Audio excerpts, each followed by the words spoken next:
Welcome to Fostering Solutions, a podcast that uplifts people and enterprises making positive impact in communities around the world. I'm your host, Dr. Michelle Foster. Well, we were continuing our Maximizing with Michelle series, and my guest today is Clint Arnold. Clint, how are you doing? I'm doing very well. Wonderful. Tell the audience about yourself. Who is Clint Arnold? Well, I grew up in Dayton, Ohio. Went to Archbishop Alter High School, where it was a Catholic school in the suburbs of Dayton. Okay. So I didn't grow up in the public school systems. My parents sent me to Catholic schools from second grade all the way through high school. Oh, wow. Back in the 70s and early 80s. So me and my sister actually integrated the Catholic schools on the north side of Dayton in 1972, Wow. which was quite a it was good, tough, but a wonderful experience because I still keep in touch with a lot of people at St. Rita. So from there, grew up in Dayton, Ohio, went to the University of Kentucky on a baseball scholarship. Oh, So the reason I bring that up is baseball was my life oh, wow. when I was a youngster. Actually, for all of those years, it paid for my undergrad education. Can't beat that. And I had a pretty good career. I was actually a decent player over the years. As I was the team captain my senior year and made all Southeast Conference. And so baseball was my life, and I actually coached it for another 15 to 17 years after I finished my career, and had a lot of good teams over the years until my son went off to college, and then I kind of stopped the coaching. Okay. Started corporate America when my professional career did not take off. And you're a baseball professional? Yeah, baseball. Okay. Yeah, baseball pro. I didn't get drafted. You weren't drafted. Oh, my goodness. So I thought I was going to be. It didn't. So finished up school, started working for the phone company in the telecom industry. Was there for 25 years. Started out in a $5.65 an hour job while I finished up my last year of school. Okay. And then when I retired 25 years later, I was actually a director running organizations that were several $100 million big. Wow. So it was actually quite a trajectory. Yeah, it was quite a fun journey during the years, and then I got to travel literally all over the U.S. All 50 states? Not all 50, but quite a few. We were in 26 states. Okay. GTE, and then of course Verizon. When GTE and Bell Atlantic merged in 2000, it became Verizon, which is what everybody knows now.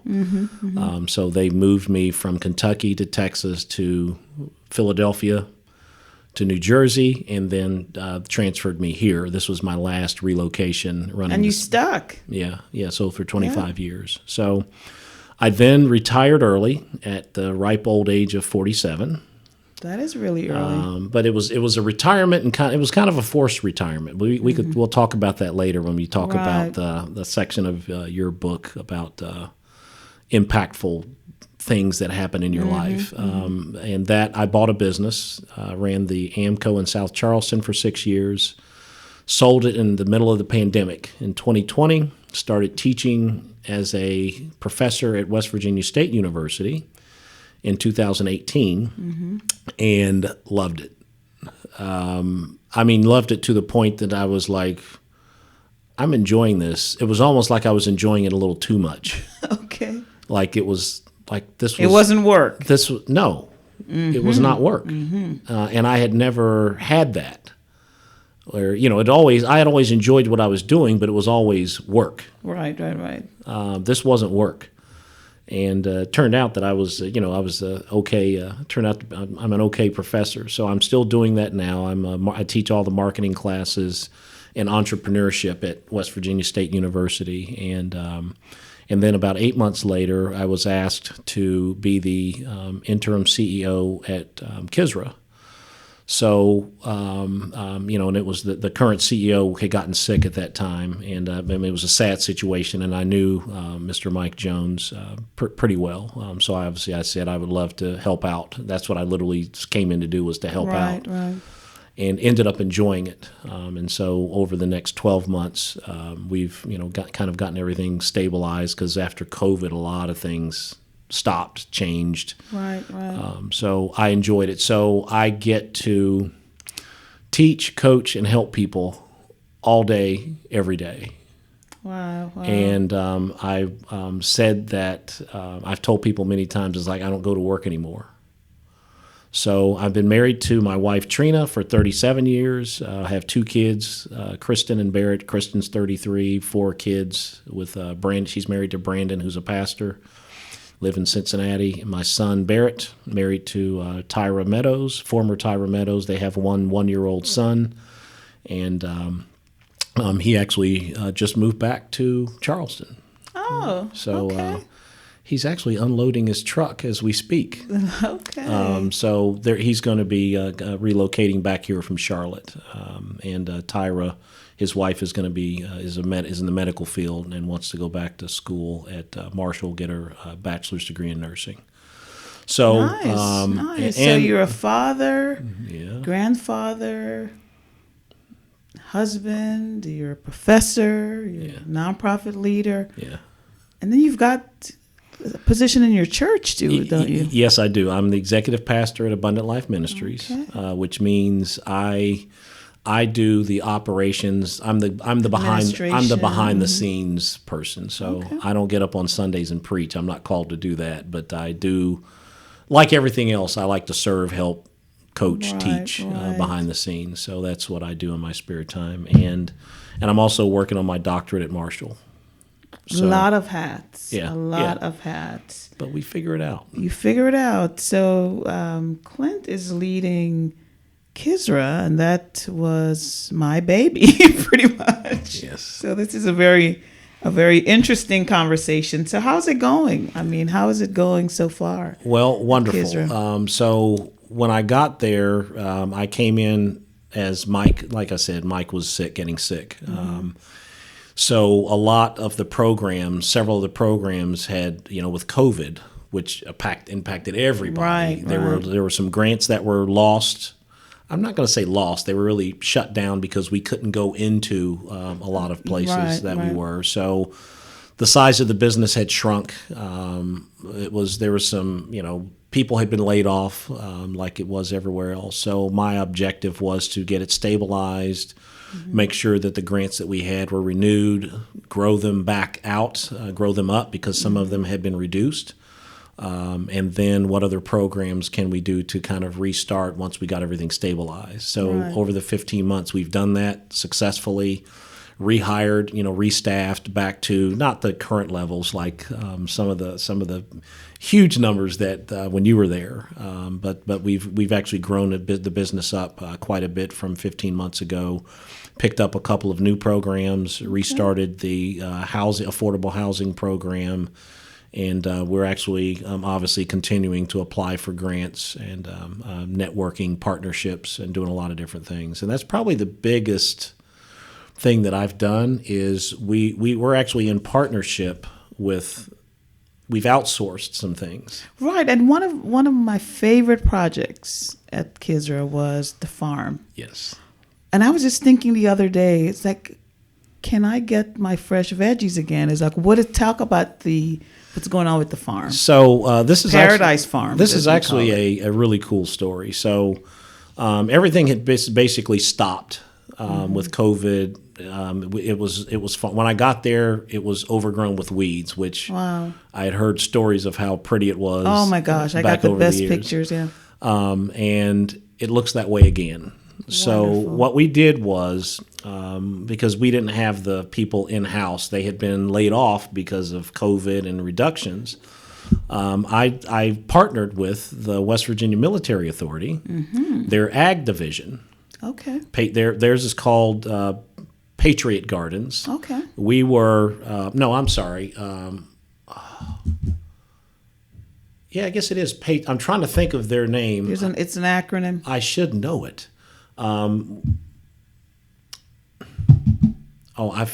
totally silly now. No, that's But okay. but I'd just say it's the West Virginia Military Authority Agricultural Division, and I partnered with them because they have actually some of the people that used to work at KISRA. Mike Easton, he's running the farm again. Okay. And between, I'm just going to say, I'll say their first name, Mel, Cindy, and some other folks that I've known for a few years. They're basically managing them. Brad, they're actually managing the farm and working with guards, guard veterans, National Guard veterans that are actually some of the same clientele that we deal with at KISRA. Interesting. But they deal with the same type of clientele that have, that are transitioning back into society. Right. It could be coming out of incarceration, mental issues, health issues, recovery. So they're dealing with a similar clientele. It's just from the military perspective. Okay. So we've actually partnered with them, gotten a couple of USDA grant. It's a nice grant where we're doing the programming, which we're good at. They're managing the farm. Good. So they're actually selling to markets around the city. So what's growing? Everything. Oh, wow. So you have everything from lettuce, strawberries, peppers, multiple types of tomatoes. Swiss chard was like my favorite. I learned about it because I think that they have that. So as you remember, in the two greenhouses, hydroponics was being used. So if you go in, I don't know. I know you took some pictures over there a few months ago. But if you go in the one of the greenhouses, front to back now, there are all of the grow trays. Okay. Front to back on two sides are full. Okay, that's awesome. And on the right side, there are some tomato plants that are connected to the roof, some raised beds. And then outside, between the two greenhouses, all of the raised beds are full. That is wonderful to hear. And they that have is wonderful to hear. The chicken coop is being There's used. There's chicken there too? Yes. Okay. So they've cleaned that. They're using the chicken coops. They even had rabbits in a little pen. That's pretty good. That's great to hear. That was one of my favorite projects. Yes, wonderful. So yes, it's actually back to life and in full swing. That is so good to hear. We got to get down there and get some veggies. Yes. So what does this series is about maximizing impact? What does maximizing impact mean to you? To me, that means what am I doing in order to leveraging the resources, the education, the training, the businesses, the tools that I have at my disposal in order to help as many people as possible achieve their dreams. Get them back into society. Teaching at West Virginia State, how can I help those students make sure that they're maximizing their efforts, outputs when they leave West Virginia State University? The programs that we do at KISRA, what can we do to make sure that we help them transition successfully back into society? So one of the mission that you came up with, which is still hanging up on the wall in your old office, is basically enabling people to be economically self-sustaining. If you remember the little picture, it was sitting on a shelf. I hung it back up again. Wow. So that's what I think maximum impact is. How can I use what I know, what I've learned, the resources that we have in order to help people achieve their dreams, goals, and get them back up on their feet? Absolutely. That's what it's all about. Yes. That is what empowering, lifting people up. Yeah. So I see you have my book, Maximizing Impact, Success Strategies for Dynamic Nonprofits. What chapter or chapters spoke to you? What resonated with you and why? Well, there was one. I want to make sure I get the chapter right. It was actually the one that had your story. Was it chapter 2? Which part of the story about? Well, let me see. Part of it was think long and hard before jumping in. It's a marathon. I don't think that was. I'm trying to remember the. Was it about the building your team? I think. Yes, building your team. That's the one. And so a lot of people go through life, as you were talking about your story and how you were at Dow Chemical, and then it's like something Carbide something wasn't clicking, and you stopped, started working at the church, You were spending a lot of hours at the church, if I remember the story correctly. I couldn't wait to get to the church. You were working at the church, and then you were basically putting the foundation in place for KISRA to be born back in, I can't remember what year. I guess early 90s. 93. Because I actually made the switch in 98. Okay. So 93 is when stuff started. Yeah. Right. That's when you filed the articles. The business was formed. And actually, someone else filed the articles even before I got. Like we were passing in the wind, they filed the paperwork. Yeah. And left, and then I came to town, to be an engineer. Right. Yeah. So what struck me was, and the rest of the book, wonderful, but sometimes people never get to the place where to do what they're called to do. Mm-hmm. I can't tell you how many people I've talked to over the years that it's like, well, I've been working at Carbide for 40 years. I hate my job, but it pays the bills. It pays the bills, and they just... And I'm doing it until I retire, and then I'll maybe have some fun. Right. Or in my case, the career I came from, the telecom industry all the time, 30 years, 35, 40 years, and I hate the job, but it pays the bills. Right. So what do you want to do with your life? Well, I wanted to be A, B, and C. And it's like, well, why didn't you ever do that? Well, I started working, and kids, mortgage, and had bills to pay. Life happens, and I never left. And you hear the story about, the most most valuable piece of real estate in the world is the graveyard, because that's where all these dreams go to die. Mm-hmm. So I think that if people can figure out what it is that you're called to do, that the impact that you can have on not just your own life, your peace, solitude, fulfillment goes up 200, 300, 400 exponentially, because most people never find what that is. Now, in my case, I was with with Verizon and Frontier the last 3 years, 25 years. And while I had a stellar career, I was the last year I was there, great review, bonus payout. I had all that stuff, but they didn't want me there. I was an old guy making too much money in their eyes. I was 47, but I was I was on the higher end of what I was doing, just being at that level. And they wanted somebody else in the job. And there was nothing I could do about it. As I look back, I could have done a lot of different things, but I was fat, dumb, and happy, and I was working hard. I mean, because that's just the nature of the beast. That's the way I am. But that was God's way of pushing me out in order to start doing pushing me down the path that I ended up going on to get me where I am today. I wouldn't have figured out I wouldn't be doing what I'm called to do if he hadn't created the situation that would have forced me to move. That's right. I would have been sitting right there. So that would be my the most impactful is for people to look at where are you. If you looked at your life movie, I actually do this exercise with students. If you look at your life movie, what does my life movie look like? I'm the main character in it. These are all of the players. And then you say, this is my current life movie, but how do I want my movie to end? Right.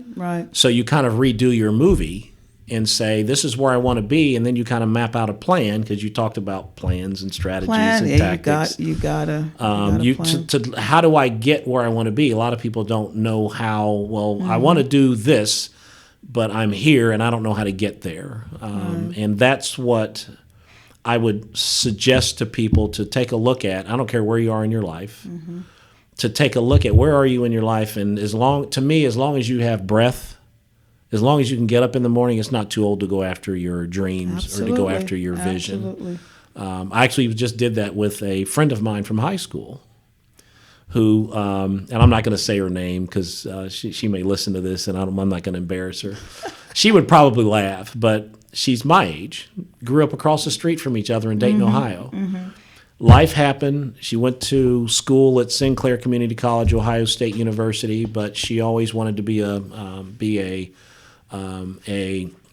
she said a pharmacist or work in the legal field. So in talking to her after her mom died, which I was dear friends with the family, because literally we grew up across the street my whole youth until I went off to college. We were talking after the funeral, and I'm like, so, hey, tell me about, what you've been doing your life since, the past 40 years. So she said, started working at GM, had a family, and this is what I wanted to do, but I never did it. So I asked her why. And she stopped, literally, we were on the phone, and she just got really quiet, and I could hear this, like, regret. And I said, so because I work in academia now, my wheels started turning. It's like, so I'm just going to ask her this question. I said, so what's stopping you from going back to school? And she said, I'm 58. I'm like 38 years into a career at GM. She works for GM. She said she's been moved. She lives in Missouri working at the plant. She said, I got a few more years and I can retire. I said, so you didn't answer my question.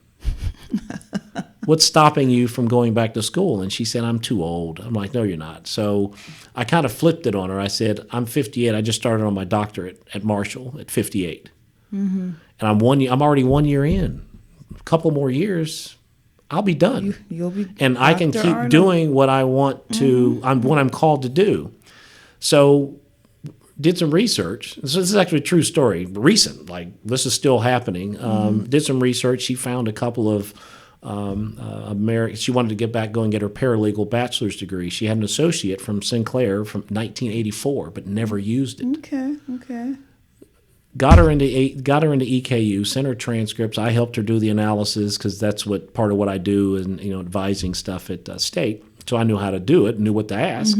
Helped her with the talking to the people at EKU, the advisors, admission people. So guess what? She applied, got accepted. Only needs 10 classes to finish her bachelor's degree because they accepted all of her work.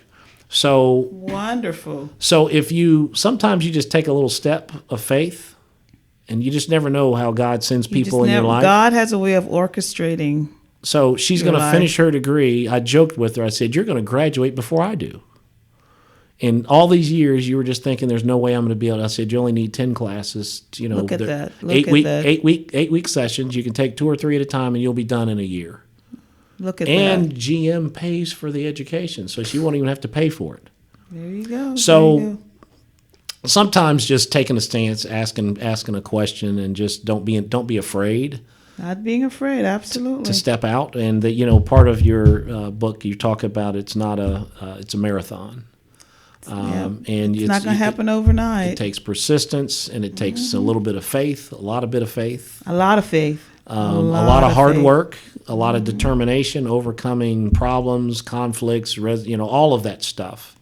I think plays a big part in it. So that's how I'm still answering your how do you make maximum impact. Those are one of the ways that I do it. Is sometimes I guess I get things thrown at me, and I try not to miss an opportunity to help somebody. Absolutely. So it's fun. So what do you know now? You've been with KISRA now in the nonprofit sector for 15 months. 15 months. Yeah. So what do you know now that you wish you knew when you first said, "Yeah, I'm going to help out"?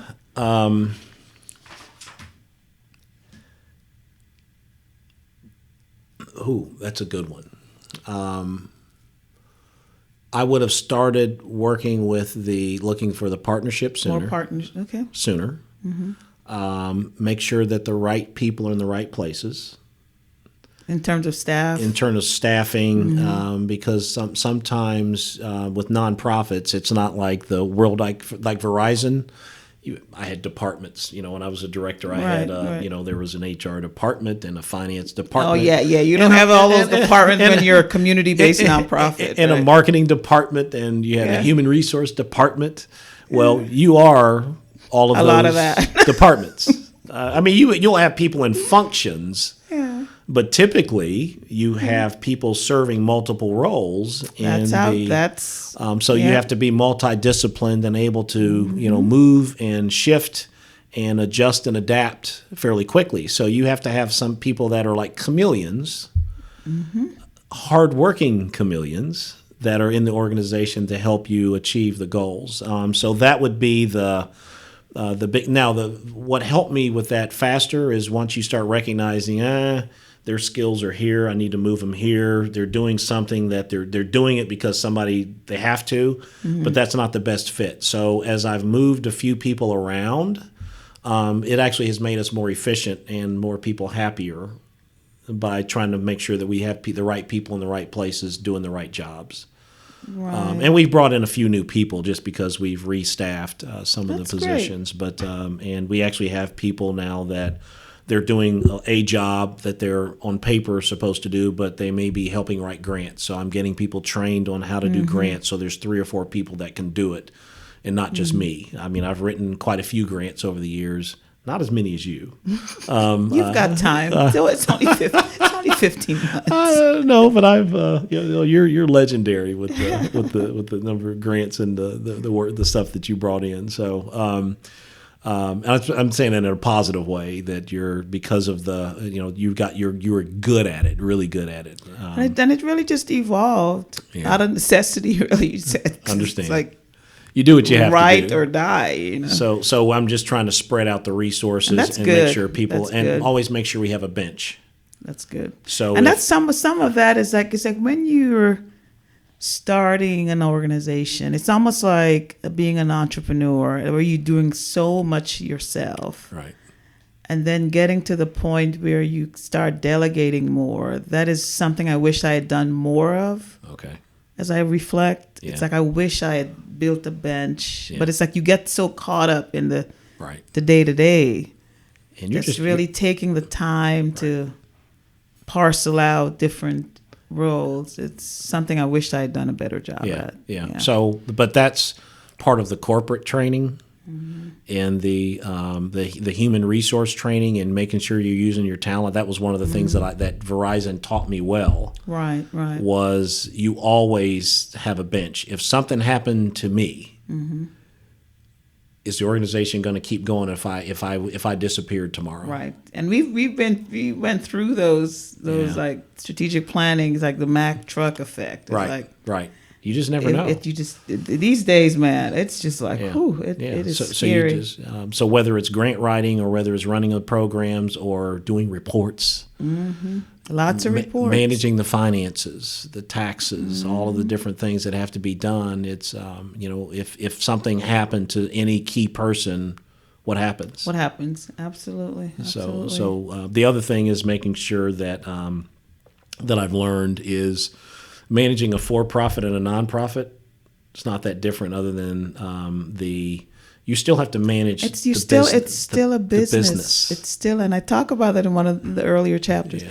It's still a business. It's a business, and the only difference is you're not distributing the profits to shareholders or owners. Exactly. You're just reinvesting it in, you're putting it back into the programming. So I actually tell my students that I teach is the difference between a profit. I said there really isn't, other than where you get your funding is different. You're not selling widgets per se. Right. You're providing a service. You're providing a service. So that's a little different, but you still have to bring in revenue, and it has to have some kind of profit margin. Ideally. Because you have overhead and you have salaries to pay that aren't necessarily directly related to the programs.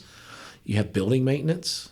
You have to clean. But if you need the building to operate the program, so like you need to make sure that your funders understand that. Right. And so that when you get a grant, you can't. You need to try to minimize it where they say, well, you can't use this for overhead. It can only be used for the program. It's like, well, but we got to make sure you negotiate. Right. Yeah, correct. So those are things that you just have to take into account and understand. Clarity on how to manage those negotiations and the grant request and the details that you sign up for. Absolutely. Yeah. So what aspects of your work with KISRA are you most proud of? I talked about it earlier when I came in. The partnerships. That we've put in place. So we're partners with the West Virginia Military Authority, but we're also partners with PAC. Right. So the after-school program. I heard that. That is wonderful. So that was shut down a few years ago, wasn't making money. There were a few struggles. I think it was hard for them to get the funding. Yes. So there were a few things going on with that, but we brought it back. So I'm letting PAC is running it. They're using the building, the lower. So if you know the building, the lower right side, that's their wing. Good. And it's packed every day, full of kids. And they actually just got finished doing a summer program doing STEM robotics training. Okay. Is there an Energy Express there this year? Because that used Energy Express summer reading. I don't know. Probably not. I don't know. But after they finished with the STEM program, which was it was a United Way grant that we had gotten that funded all of the kits. So they actually did it at our location at the Martin Luther King Center, and I think they brought the kids in from Rand as well. That's wonderful. So I think they had 35 to 40 kids a day. That is amazing. And they're just finishing that up. Partnerships was a big one. The stabilizing after COVID. Some of the grants had been reduced, so we went and renegotiated a couple, got them back up to previous levels as we staffed up to handle it, getting back into DHHR locations, going back into some of the prisons, getting back into the schools with the PrEP program, which is where we're basically talking about healthy choices. I'm not sure if that was there when you were. It was. PrEP, promoting responsible education. Responsible education. That's it. So, and then, so there's PrEP, the Spokes program, where we talk to train people on basically life skills, a lot, whether from financial education, all those soft healthy choices, all of those things. So that's what I'm probably most proud of, is to stabilize it and then growing the partnerships. And then we've gotten a couple of grants, one large grant with the military authority as a direct result of our partnering with them. They needed us, we needed them, and we were able to get the USDA grant because prior to that, they couldn't get it because they needed a partner like us. Okay. And we wouldn't have been able to get it because we needed a partner like them. That's wonderful. So together, our programs and their programs work nicely together. Perfect. So what resources would you need to take your programming to the next level, to take KISRA to the next level? Keep improving and expanding the skills of the people we have. Of your team. Right, of the team that we have. So I want them to become better at what they're doing, but then also learn other things. So that's one, a resource. As we continue to grow, I'm looking to have more of like an operations type manager that can help me oversee because there's only so much that the leader can do by themselves. There's only so many hours in the day. So to make sure that we have the proper leadership in place that understands strategy, tactics, and how to hold people accountable in a positive way with what needs to be done, and bring in fresh blood. So one of the things that I've done quite well, and this is the beauty of me working at State and being at KISRA, is every semester I'm bringing in 2 or 3 or 4 interns. Nice. So, but I'm also, because of my connections to the community, I'm spreading the interns, I don't hoard them, even though I could. So they're doing real marketing work, redoing the website, updating the website, helping write grants, learn how to write grants, working on, with our operations manager on the things that they can see from how do the finances work. So remember, these are business students. Good. So, and then great resource. So, bringing in those additional resources, and I've actually hired one as they graduated last December. I actually hired one of the interns to come work for me for KISRA after they graduated. Nice. So, nice. I like that. So the other partnerships is like we actually split some that work with me because I wanted them to get nonprofit experience. And then I partnered with Angela Mayfield at Realty? Better Homes and Gardens. Yes. So they worked with her so they can understand how do you deal with customers, professionally sell, and then how does the for-profit world work. So we actually had 2 interns that split their summer or their spring Half the time was with me. Half the time was with Angela and her team, going out into the community, learning like, well, how do you, like, if you wanted to understand the real estate world, but then how does the business work? Okay. So because one of the classes they took was professional selling. Well, I don't know if you know Angela, but she's one she's one of the better agents, salespeople as far as dealing and managing customers that I've run across. Now, I don't know a lot of real estate agents, but Duke and Angela and a few of them. But Duke is really good at what he does too. But they've actually hung out with her, and she may bring a couple of them back that may be interested in becoming real estate agents. So, and then Jennifer Farr, working with the credit union, Don Wilson. I have two interns that have worked with Capital Insurance Group. He actually hired one of them. So I'm doing. That's wonderful. I didn't realize you were doing that too. Yeah. So I'm doing. So those are resources. So I'm actually thinking of the future. Where can I get the younger generation involved, understand how things work with what they're doing? That is wonderful. As you kind of think about, because you're always about helping others. So if you run into someone who's thinking about starting a program similar to one of the ones, or an organization similar to KISRA, what advice would you give them? Make sure that you plan what you want to do first, because you can have the best idea. So I do a lot of entrepreneurship training on weekends, actually. Through you have the Greater Kanawha Valley Foundation has funded this program for the past 3 years. It's called Opening Soon, and so we actually train people on how to start a business, grow a business, or take an idea from idea, concept to launch. Make sure that you understand how a business works. Right. Make sure you understand the numbers. Now, this doesn't mean that you need to be the accountant and the finance person, right. But you need to understand how a business works from A to Z so that you can be competent when you do start, whether it's a for-profit or a non-profit business. So take the time to plan. Because if you just have a great idea and just say, I'm going to go open up my doors, and you don't know about cash flow, you don't know. Yeah. Oh, my God. Cash flow is the killer. Yes. If you don't have enough startup cash, which means how much cash do I need before I generate my first dollar of income or revenue, whether it's in a grant or whether you're selling widgets, right? You're doomed before you start. And then how much am I going to need in order to operate the business on a day-to-day basis for the first 3, 4, 5, 6 months? So that you don't go out of business in 6 months before you really get started. And that's where one of the reasons, part of my research in my dissertation is success of minority businesses. Well, one of the big reasons for that 80% of businesses, you actually have this stat in the book, I think, 80% of businesses fail within the first couple of years. Well, one of the big reasons is cash flow and startup cash, and when you run into a problem, how do you fix it? Right.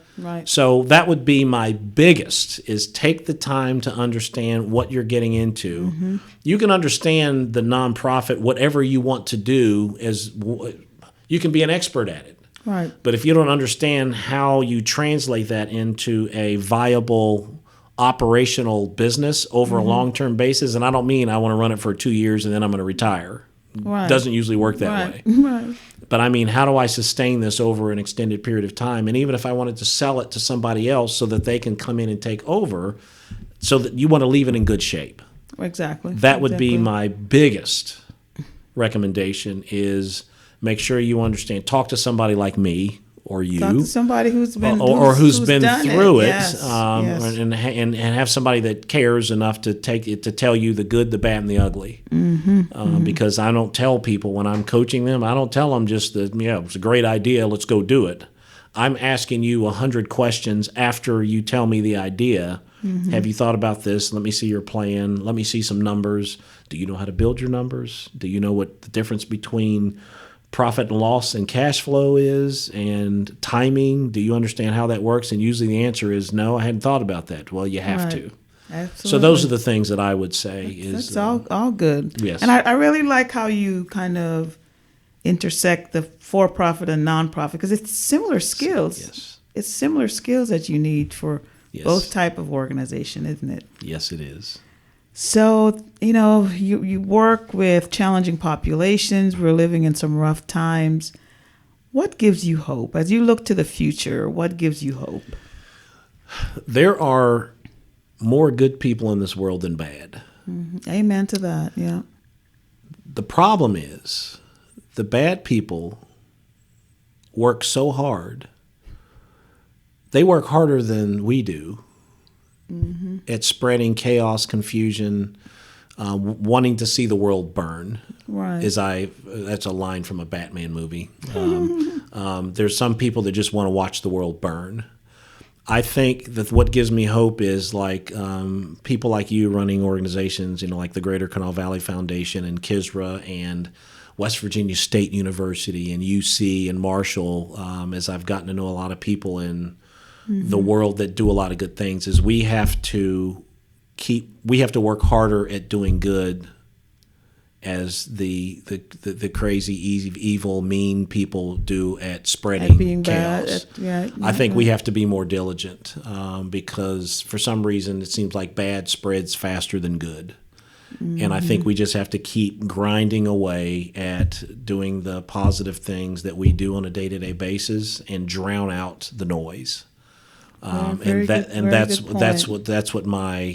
what gives me hope, is that I see the people that are doing good. I'm not saying trying; they're doing good. Right. We just need to keep spreading it, which is part of this. This shirt that I'm wearing that they can't see it on here. But see something, do something. Yes, so if you see something that needs to be done, do it, and don't expect somebody else to do it because typically they won't. So why not us? Absolutely. Well, thank you so much, Clint. It's been a pleasure having you on my podcast, and it's been great to hear the updates about KISRA and what's going on, and things are growing in so many ways. That's it. KISRA is growing in many, many ways. So thank you so much. Thank you. I appreciate it.